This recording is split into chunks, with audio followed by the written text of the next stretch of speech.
교독하도록 하겠습니다. 1장 3절 제가 먼저 읽을게요. 찬송하리로다 하나님 곧 우리 주 예수 그리스도의 그리스도 안에서 그리스도의 아버지께서 그리스도 안에서 하늘에 속한 모든 신령한 복을 우리에게 주시되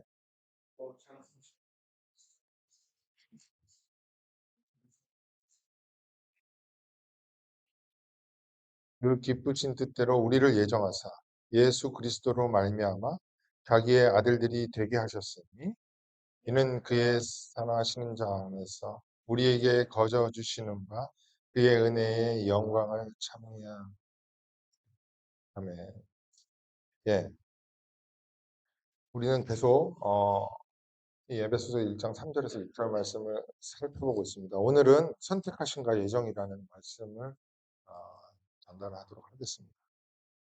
생각보다 많은 그리스도인들이 자신들이 믿고 있는 내용을 정리하지 못하고 기독교라는 종교 생활을 하다 보니까 구원이 자신들의 착한 삶, 그 행위의 근거에서 얻게 된다는 엉뚱한 답을 하시는 분들이 적지 않다고 했습니다.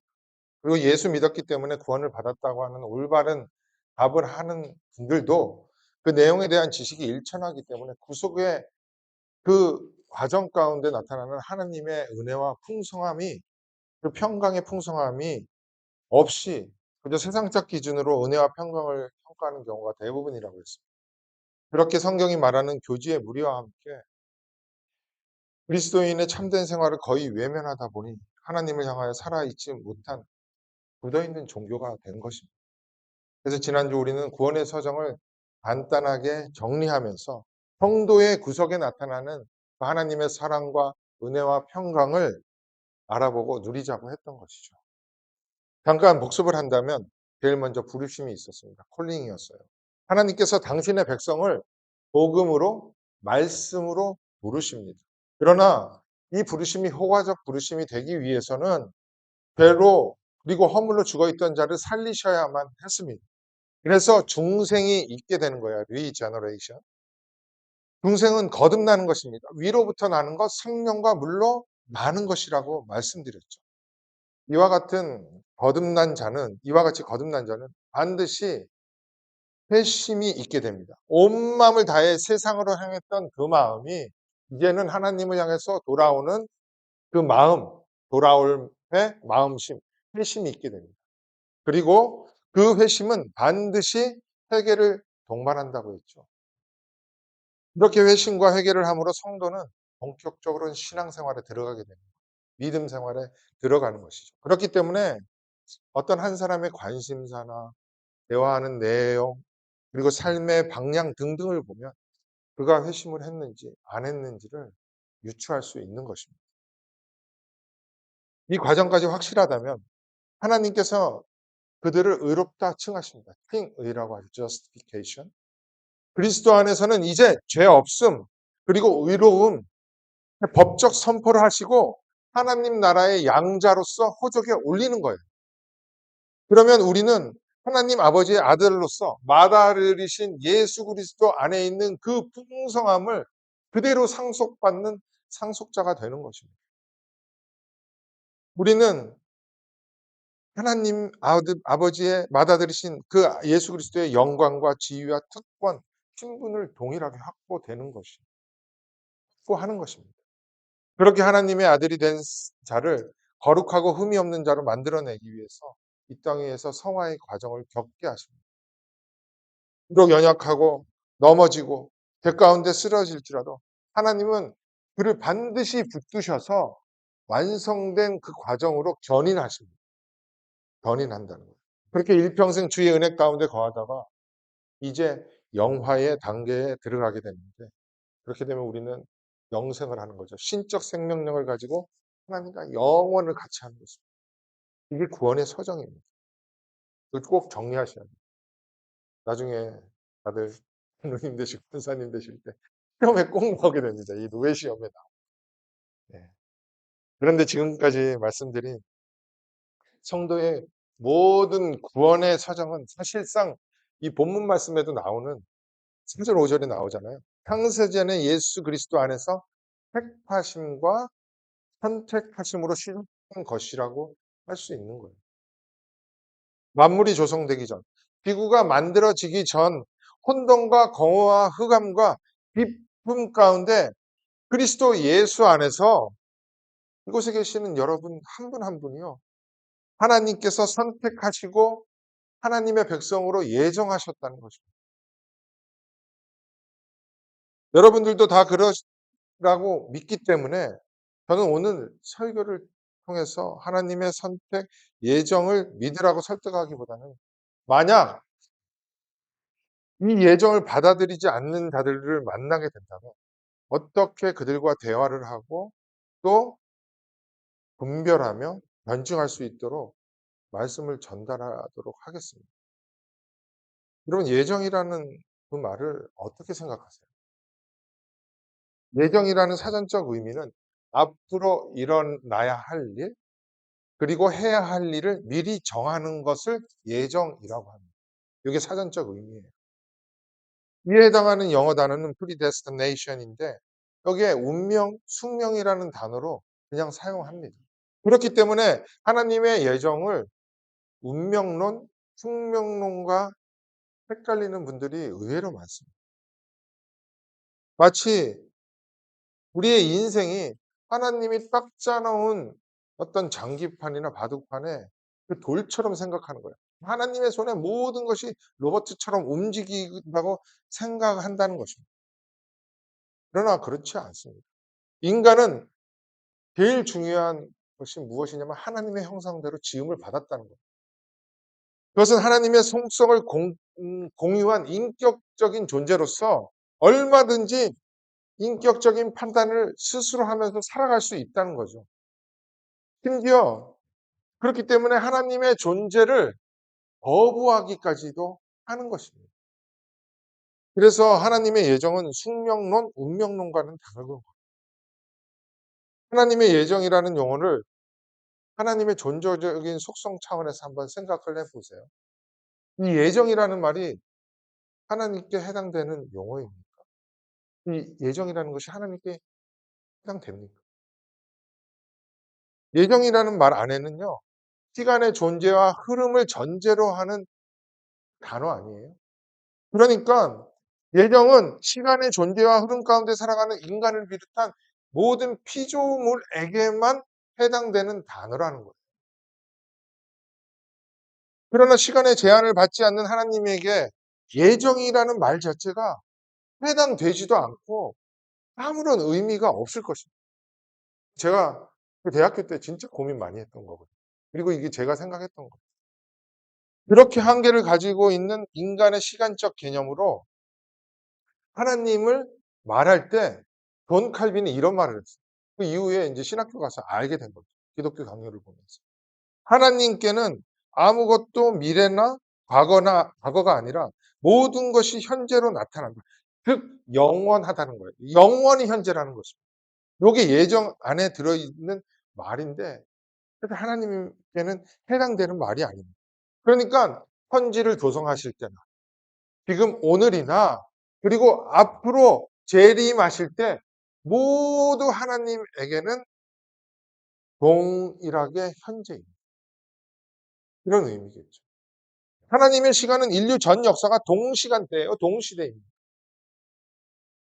한 개인을 비롯하여 민족과 전 인류와 모든 피조물이 하나님에게는 현재로서 놓여 있는 거예요. 그러니까 예정이라는 단어는 시간의 제약을 받는 우리에게 하나님께서 너네들 이해가 이 정도일 거야. 존재하는 방식이 그러니까 이렇게 사용해라고 한 말이라는 거예요. 말씀 몇 구절을 찾아보면서 그것을 알아보도록 하겠습니다. 창세기 15장이에요. 창세기 15장 하면 여러분들이 딱 떠올려셔야 하는 것이 횃불 언약입니다. 네, 횃불 언약을 세우기 전에 아브라함이 창세기 12장에서 하나님께서 말씀하신 약속을 기억하면서 좀 불평했어요. 징징댔어요. 하나님, 나에게 큰 민족을 이룬다고 약속하셨는데 아들 하나 못 낳고 있잖아요. 어떻게 된 거예요? 이렇게 막 불평불만하실 때 하나님께서 횃불 언약을 세우시면서 이렇게 말씀하세요. 창세기 15장 12절 13절 말씀입니다. 우리 한번 같이 읽어볼까요? 13절 14절이네요. 시작. 여호와께서 아브라함에게 이르시되 너는 반드시 알라. 내 자손이 이방에서 객이 되어 그들을 섬기겠고 그들은 400년 동안 내 자손을 괴롭히리니 그들이 섬기는 나라를 내가 징벌할지며 그 후에 내 자손이 큰 재물을 이끌고 나온다. 이 말씀이 우리에게는 아무런 영향력이 없을 수도 있습니다. 왜냐하면요, 역사적으로 증명된 사실입니다. 그러나 이 말씀을 받을 당시 아브람은 그렇게 생각했을 거예요. 하나님 지금 무슨 말씀하세요? 도대체 아들 하나만 달라고 애원하는데 무슨 자손이고 뭐 그 자손이 무슨 노예가 되고 뭐 도망 나온다고 이렇게 말씀하시는 거니까 라는 그런 생각을 했을 거라고. 그런데 이 하나님의 말씀이 약 500여 년이 지나면서 사실이라는 것이 증명이 되었잖아요. 아브라함은 그 확인도 못하고 죽었을 거예요. 이게 무슨 말이에요? 히브리 민족이 생기기도 전에 모세가 존재하기 전 약 500여 년 전에 이렇게 말씀하시는 것은 하나님께서 아브라함에게 그냥 접근하셔서 그가 살아가는 방식 그거에 응대하여서 임기응변으로 때때로 당신의 일을 진행한 것이 아니라는 거예요. 구속사를 진행한 것이 아니라는 것입니다. 구속사를 설명하기 위한 당신의 선택, 예정, 섭리를 보여주시기 위해서 히브리 민족의 아버지 되는 아브라함을 택한 것이고 창세기 15장 이 말씀을 하시면서 하나님에게 약속하신 그 내용을 500년 뒤에 이루고 계셨다는 것입니다. 그러니까 하나님은 아브라함에게 말씀하시는 그 현장에도 계시는 동시에 홍해를 건너는 그 당시에도 계셨다는 겁니다. 이게 영원 아닙니까? 몰랐겠죠. 아브라함은 하나님께서 무슨 말씀을 하시는지 정확히 몰랐을 거예요. 그리고 그 이후에 태어난 이삭, 야곱, 야곱의 12아들, 그들은 자신의 삶을 자신의 의지대로 결정하여서 스스로 열심히 살아가고 있었을 거예요. 그 가운데 시기와 질투도 있었죠. 그래서 자기의 동생 되는 요셉을 애굽의 종으로 팔기도 했잖아요. 그런데 요셉을 애굽의 종으로 파는 그 사실, 아까 말한 그 창세기 15장 12절에서 13절의 말씀의 그 씨앗이 담겨져 있을 것이라고 생각을 했겠습니까? 3개월밖에 안 된 갓난아기를 갈대 상자를 만들어서 그 안에 넣고 나일 강가 갈대밭 사이에 두었을 때 그 어미는 그 아기가 약 100여 년 뒤에 자기의 민족을 정말 그 말씀대로 끌고 나올 커다란 인물이 될 줄 알았겠나요? 아니에요. 그 상황에 맞게 인간들은 자신의 의지대로 열심히 살아간 것이죠. 그러나 이 모든 것이 하나님의 말씀을 이루기 위한 선택과 예정과 섭리 안에 있었다는 거예요. 이 말씀이 너무나 위대한 성경의 역사적 사실이라 그렇게 와닿지가 않을 수도 있습니다. 근데 우리는 좀 말씀을 살펴볼게요. 데살로니가후서 2장 13절에서 14절 말씀입니다. 여기 이렇게 말씀하세요. 주의 사랑하시는 형제들아, 우리에게 적용을 해보도록 하겠습니다. 주님에 의하여 하나가 된 사랑하는 우리 그리스도 반석교회 모든 성도님들, 형제 자매님들, 우리가 항상 너희를 위하여 마땅히 하나님께 감사할 것은 하나님이 처음부터 너희를 택하사 예정하셨다는 거예요. 성령의 거룩하게 하심과 성화입니다. 진리를 믿음으로 믿음이에요. 구원을 얻게 하심이니 이를 위하여 우리 복음으로 너희를 부르사 소명이십니다. 소명입니다.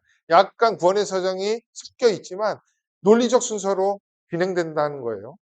우리 주 예수 그리스도의 영광을 얻게 하려 하십니다. 영화입니다. 우리 교회를 세우신 분들이 있다고 가정을 하자고요. 우리가 아니라. 그리고 그들이 물심양면 도우면서 기도를 하고 있었습니다. 그런데 그들의 감사 기도하는 내용이 우리가 어떻게 살아가며 어떤 행동을 함이 아니라 우리 안에서 전부 하나님께서 하신 일을 감사 기도하고 있는 거예요, 지금. 당신의 선택과 예정으로 저와 여러분이 구속의 서정을 통하여 거룩하고 흠이 없게 되기 위해 평화의 과정을 겪고 있으며 이곳에 서 있고 결국 영원 얻게 된다는 것을 감사 기도하고 있다는 거예요. 저 개인적으로 한번 생각을 해볼게요. 하나님의 선택하심과 예정 가운데 저는 목사로 부름을 받았습니다. 그렇겠죠.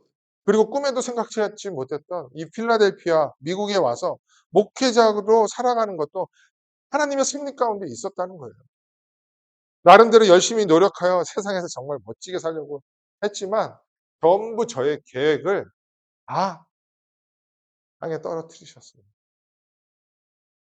그리고 말도 안 되는 실력이었어요. 뭐 시험 공부도 뭐 2달밖에 못했어요. 그런데 신학교에 가게 하시더니 그곳에서 성경적 목회를 꿈꾸는 그룹을 만나게 하셔서 트레이닝 받게 하셨어요.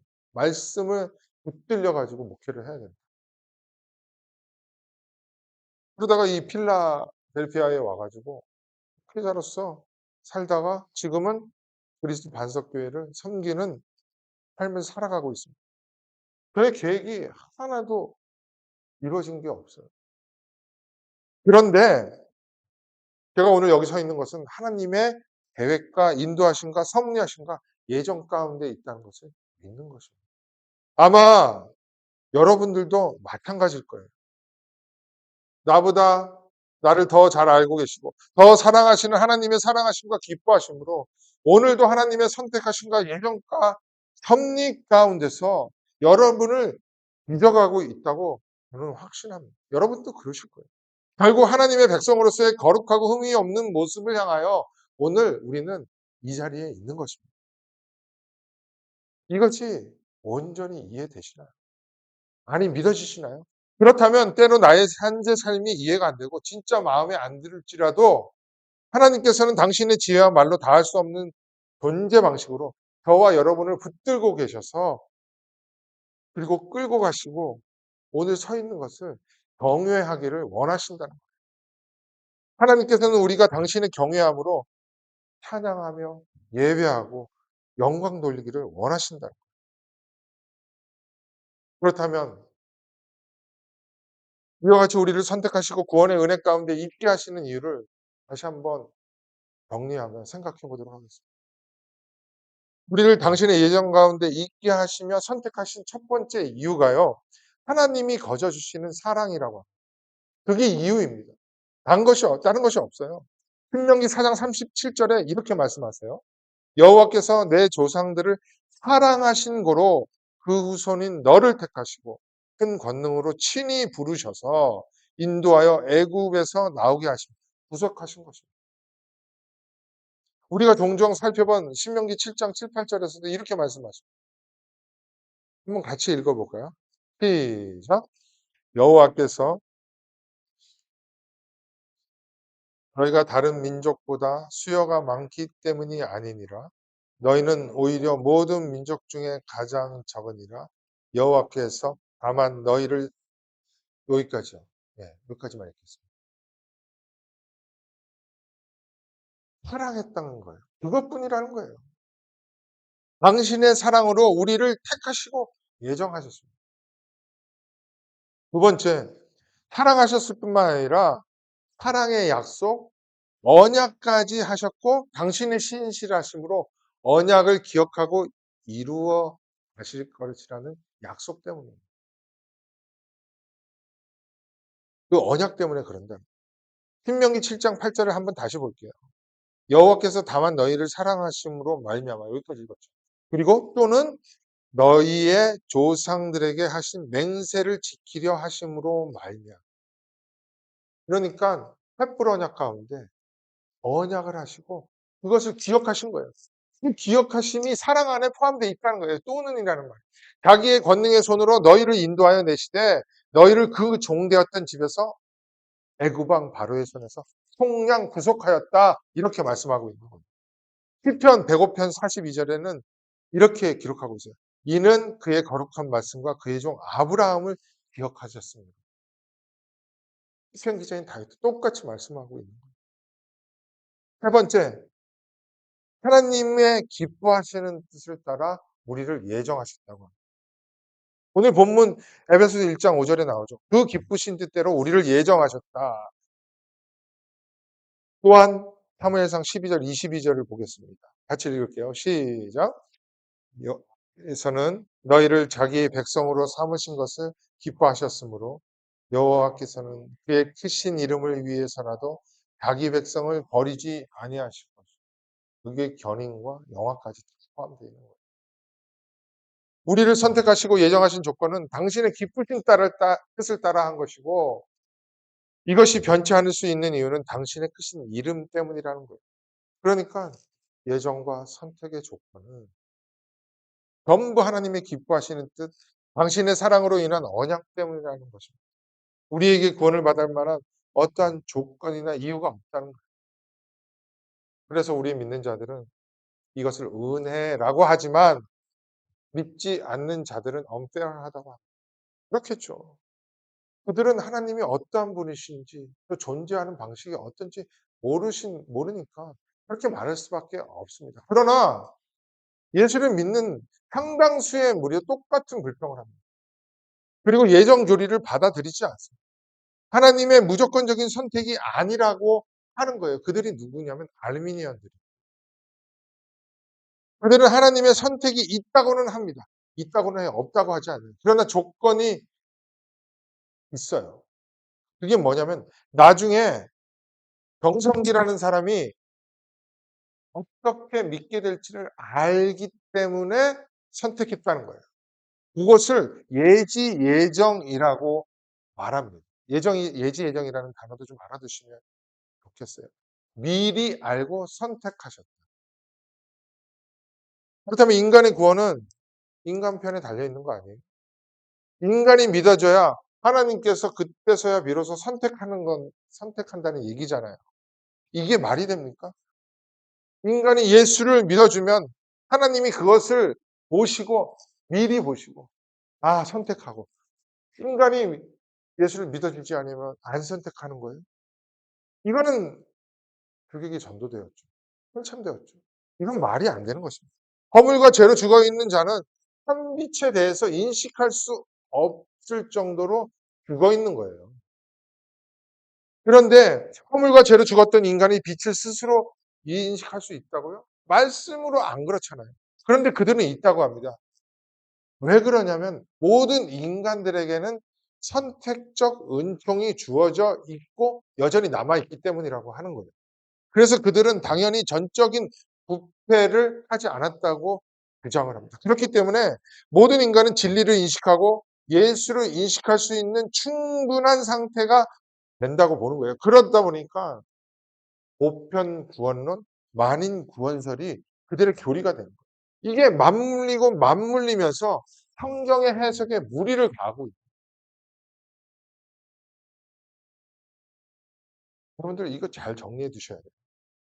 왜냐하면 이런 분들은 언제 어디서 만날지 모르요 개인적인 얘기지만 제가 청년부 활동을 할 때 우리 교회 청년부 담당 목회자가 감리교 목사님이었습니다. 우리 교회 담임 목사님께서 가스펠 가수인 그분을 초청을 했어요.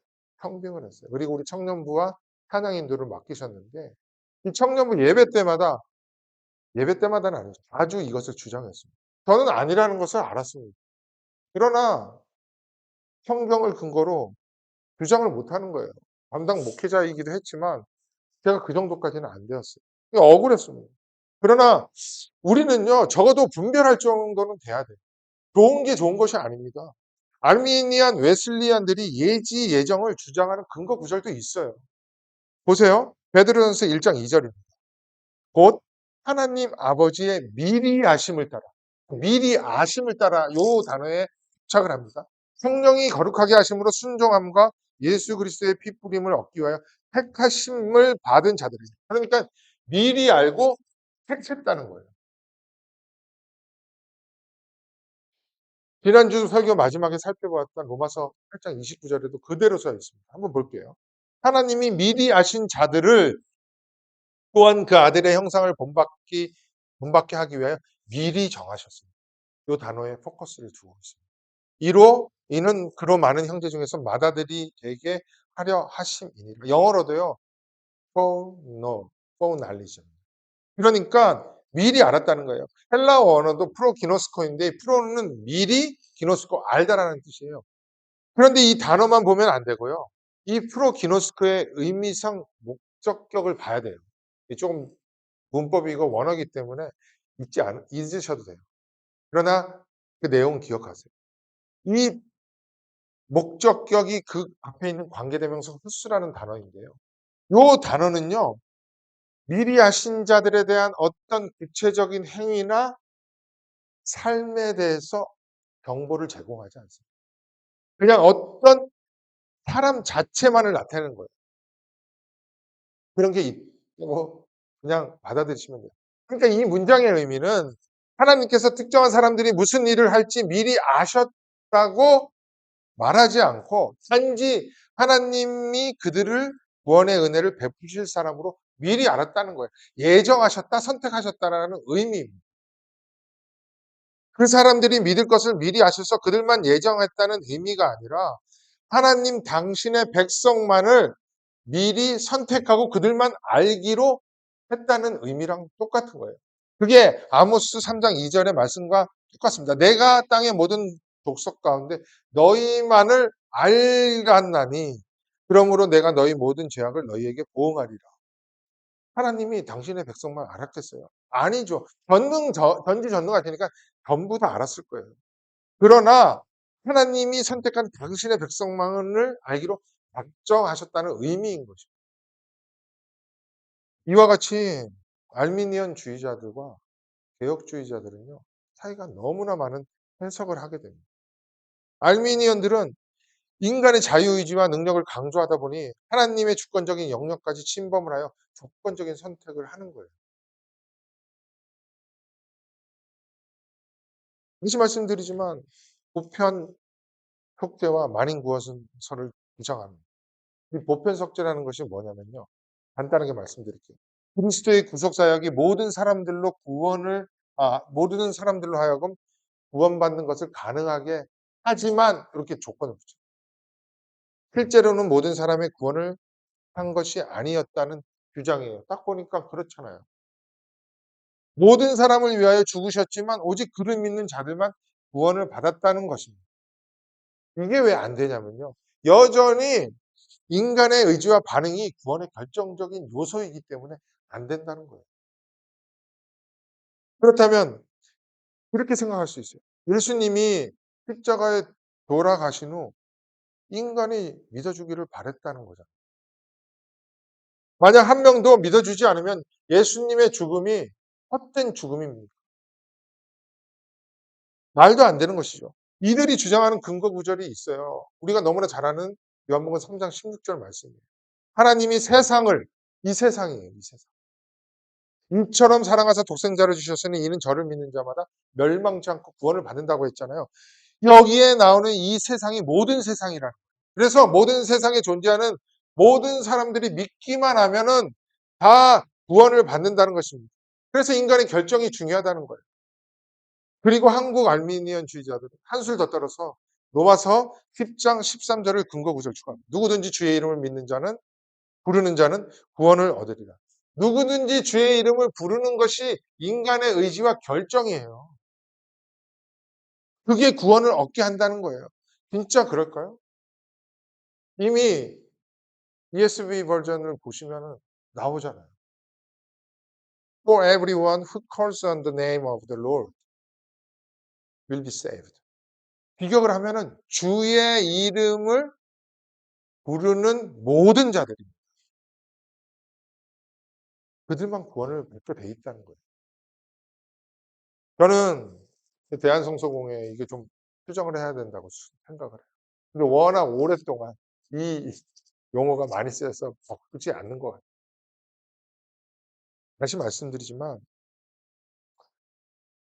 이 성경의 원어나 그 의미를 잘 생각하고 전체적인 틀을 생각하면 절대 이들과 같이 주장할 수 없는 거예요.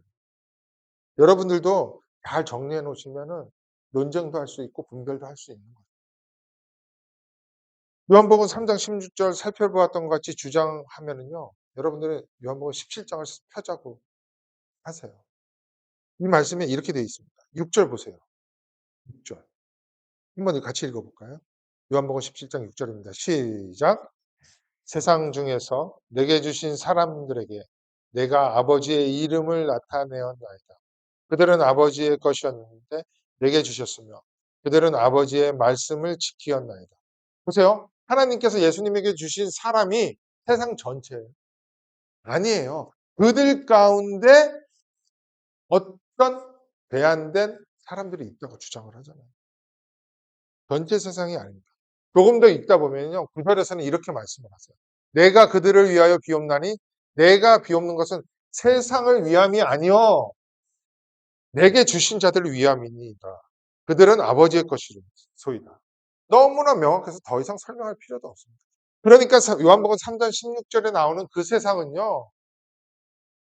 이 문맥을 다 끌어내고 읽어서 전체 세상이라고 하기에는 너무나 무리가 따르는 거예요. 요한복음 한 권만 읽어도 이렇게 주장할 수 없습니다. 그리고 나서 1장 29절을 한번 볼까요? 요한복음. 이튿날 요한이 예수께서 자기에게 나오심을 보고 가로되 보라 세상 죄를 지고 가는 하나님의 어린 영이로다. 이 전체 세상의 죄를 십자가에서 지고 주님이 죽으셨다면 전체 세상이 구원을 받아야 할 거 아니에요. 그런데 실제로는 아니잖아요. 그러면 누구를 위해 죄를 대신 지고 십자가를 지셨어요? 예. 하나님께서 택하신 아버지께서 내게 주신 자 택함을 받아 예수라는 이름을 믿는 자만을 위하여서 죄를 대신 지신 거예요. 그러니까 말씀의 의미는 이런 거죠. 세상과 같이 죽어 있는 자들 중에 당신이 택한 자를 예수께서 맡기셔서 백 가운데 있었던 그 세상과 같은 그들, 전적인 목표예요. 그들을 살리셨다는 거예요. 그러니까 요한복음 3장 16절과 요한복음 1장 29절에 나오는 세상은 흔히 표현하는 것과 같이 예수를 등지고 있는 전체 세상이 아니라 세상 가운데 있는 건짐을 받은 성도 교회를 가리키는 것입니다. 문맥에 따라 읽어야 된다는 거예요. 그리고 해석의 틀은 성경 전체의 내용을 일관성 있게 정리한 바른 교리이어야 하는 것이죠. 조금 딱딱하게 들리셨을지 모르지만 우리는 하나님의 뜻이 온전히 드러난 그 말씀에 대해서 정말 심각하게 생각해야 되고 진지해지셔야 합니다. 이 시대에 그리스도인들이요 너무나 말씀을 가볍게 여깁니다. 롯이 소돔과 고모라에서 하나님의 말씀을 외치지 않아요. 경고하잖아요. 그때 롯의 사위들이 그 말씀을 농담처럼 여긴 거예요. 너무 가볍게 여긴 것입니다. 설교가요 마치 킬링 타임으로 생각하는 거예요. 하나님의 변함없는 말씀을 따라 자기의 상황에 따라 그냥 변질되게 해석하고 적용을 하기도 합니다. 가볍게 여긴다는 거예요. 그래서 하나님의 말씀을 인간의 의지와 의지에 따라서 해석을 하려고 합니다. 그러자 잘못한 해석을 스스로 변하기 위해 무리수를 또 두기도 하고 그러다 보니 나중에는 말씀의 진정한 의미와는 엄청난 거리가 있는 해석을 하고 마치 그것이 진리인 양 주장을 하는 그들의 교리가 된 것입니다. 오늘은 하나님의 선택하심과 예정에 대해서 말씀을 나누었어요. 어떤 설교보다 여러분들 잘 정리를 해 두셔서 이런 이들을 만나면요. 먼저 분별을 하셔야 됩니다. 그리고 대화를 할지 모르겠지만 그런 대화를 하게 되면요. 성경을 근거로 차분하게 설명을 해 주셔야 됩니다. 집에 가셔서 한번 일주일 동안 다시 한번 묵상하시면서 이 말씀들이 우리가 얼마나 귀한 은혜를 받은 자인지 다시 한번 생각하며 그 하나님이 나를 창세전에 택하신 그 예정의 은혜와 그 풍성한 유익을 감사하면서 기쁘게 살아가시는 우리 그리스도 반석교회 모든 성도님들이 되시기를 소망합니다.